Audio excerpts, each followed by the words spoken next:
Palm Springs. My name is Ken Husky. I'm the Director of Tour Operations for Best of the Best Tours. You are visiting today the San Gorgonio Wind Park.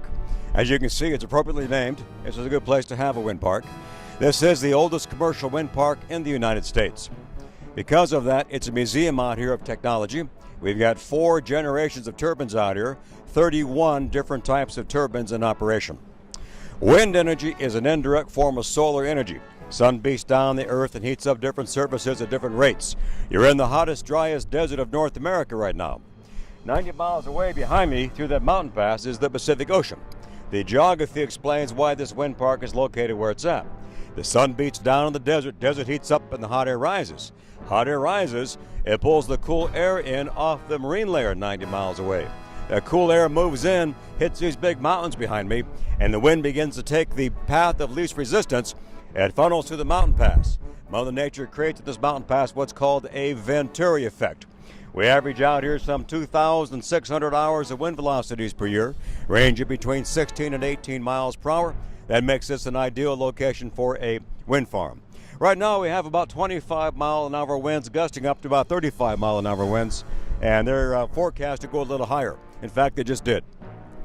Now the way these guys work is, at the very top of the wind turbine, this box right here is called the nacelle. That's French for engine compartment. There's a device up here called an anemometer. Anemometer is going to detect the wind and the wind speed. When it detects enough wind for these guys to operate, which right now is about 8 miles per hour, they'll yaw into the wind and then they'll fire up and they'll begin to generate. And so we need at least an 8-mile-per-hour wind in order for these turbines to operate. When the winds get past 55 miles an hour, they can damage themselves. They've got a 100-to-1 gear ratio. If on the outside here I'm doing 15 RPMs, on the inside I'm doing 1,500. They can overheat, and so we have a cut out speed, and that's going to be 55 miles an hour. They'll shut themselves down so they don't overheat.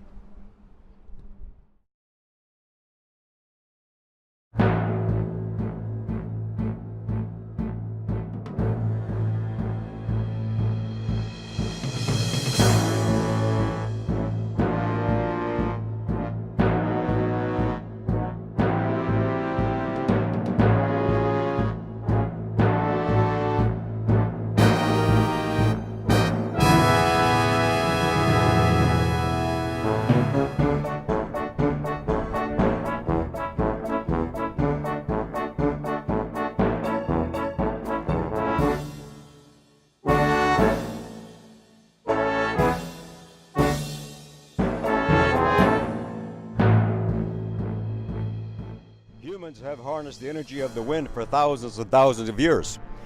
For ships, for example, and for grinding grain, for example. Out here we built our first electric wind turbine back in 1926. A fella from Texas had the idea, and he built it out here. Then he ran around California to raise venture capital. But unfortunately, the idea didn't take off back then, and so that turbine sat out here, was finally dismantled back in 1942. We revisited wind energy back in the late 70s and had our first commercial wind park out here in around 1980. And we are still building. As you look around you here, you see those all different size turbines. We've got some really old ones that are over 25 years old. We've got 2 right up here in the ridge that are being built as we speak. Those great big ones up on the ridge are Vesta V90 models, so they're brand new. They're not even operational yet. They're still putting in the power to those. Each one of those turbines can serve 900 typical Southern California households. And those are made in Denmark. These behind me, the big tall ones here, are GE 1.5 megawatt units. Each one of those can serve 450 typical Southern California households. Those are manufactured in California. The 2 big ones on the ridge off to my left over here are called Nordex machines. They're made in Germany, 1.3 megawatts. This is an international industry. There are 37 nations now that have commercial wind farms in operation. Ours just happens to be the oldest.